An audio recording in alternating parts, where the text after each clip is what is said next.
नमस्कार, मी शीतल खराडे. आपण पाहता श्रीगोंदा ऑल महाराष्ट्र न्यूज. आजची बातमी. धन्यवाद अध्यक्ष महोदय. मी पॉइंट ऑफ इन्फॉर्मेशनच्या माध्यमातून सरकारचं लक्ष वेधू इच्छितो. तत्पूर्वी आदरणीय महसूल मंत्री या सभागृहामध्ये आहेत, त्यांचे विशेष आभार मानतो की त्यांनी बळीराजा शेतपानन आणि मातोश्री शेतपाननसारख्या या रस्त्यांसाठी एक महत्त्वाकांक्षी योजना हाती घेतलेली आहे. पण ही योजना हाती घेत असताना एक गोष्टीकडे आपलं लक्ष वेधू इच्छितो, ते म्हणजे आत्ता सध्या भूमी अभिलेखच्या अधिकाऱ्यांचा आणि कर्मचाऱ्यांचा संप सुरू आहे. अध्यक्ष महोदय, ही जर महत्त्वाकांक्षी योजना जर पुढे घेऊन जायची असेल आणि पूर्णत्वाला न्यायची असेल तर अनेकदा आमचा अनुभव असा आहे की अति तातडीचे पैसे भरून सुद्धा मोजणी वर्ष दीड वर्ष मिळत नाही.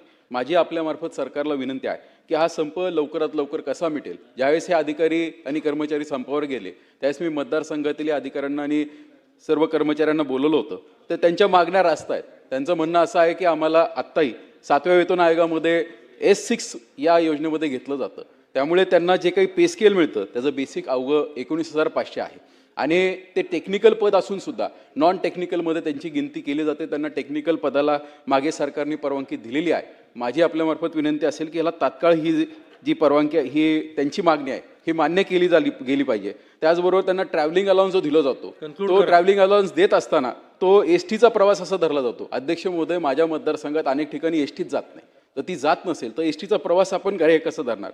माझ्या मतदारसंघामध्ये श्रीगोंद्याला 22 जागा मंजूर आहेत. 22 पैकी अवघे 13 त्या ठिकाणी अधिकारी आणि कर्मचारी आहेत. तर या सुद्धा तात्काळ भरल्या जाव्यात अशी माझी आपल्यामार्फत सरकारला विनंती आहे. धन्यवाद अध्यक्ष.